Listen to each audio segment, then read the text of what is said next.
चकरबनिया। Corona के महामारी में ठीक से कोला कोई नहीं पढ़ाए। कोरोना के महामारी में ठीक से कोला कोई नहीं पढ़ाए। हमारा लाभारी के पास कराए दो सरस्वती माँ। हमारा लाभारी के पास कराए दो सरस्वती माँ। कोरोना के महामारी में ठीक से कोला कोई नहीं पढ़ाए। कोरोना के महामारी में ठीक से कोला कोई नहीं पढ़ाए। हमारा लाभारी के पास कराए दो सरस्वती माँ। हमारा लाभारी के पास कराए दो सरस्वती माँ।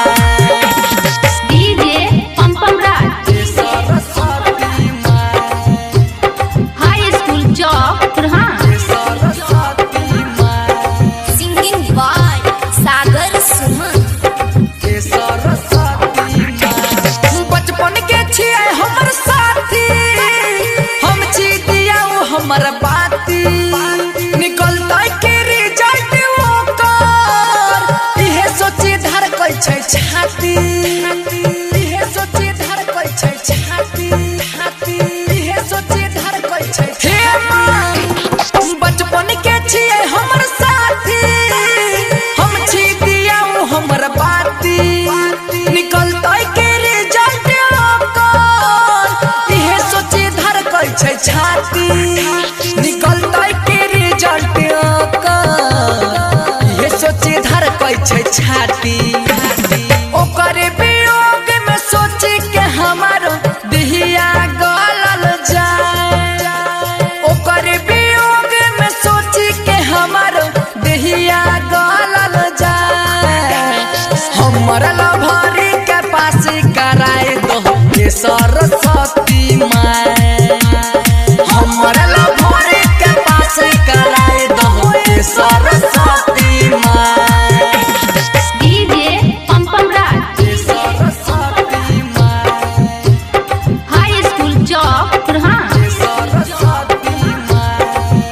रिकॉर्डिंग बाय दुर्गेश जी। सरस्वती माँ। जीवन भर रहबया भारी हर साल बैठैबा दुआरी। रंजित के बतिया तो माना आखुन बनल छ पुजारी। आखुन बनल छ पुजारी।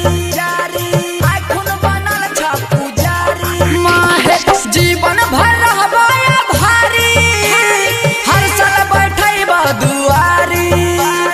रणधीर के बतिया तो माना आखुन बनल छ पुजारी। दुर्गेश के बतिया तो माना आखुन बनल छ पुजारी। गवैया सागर सुमन के सपना दिहो तू अवरी पूरा। गवैया सागर सुमन के सपना दिहो तू अवरी पूरा। हमारा लाभारी के पास कराए दो सरस्वती माँ। हमारा लाभारी के पास कराए दो सरस्वती माँ। संगम रिकॉर्डिंग स्टूडियो चकरबनिया।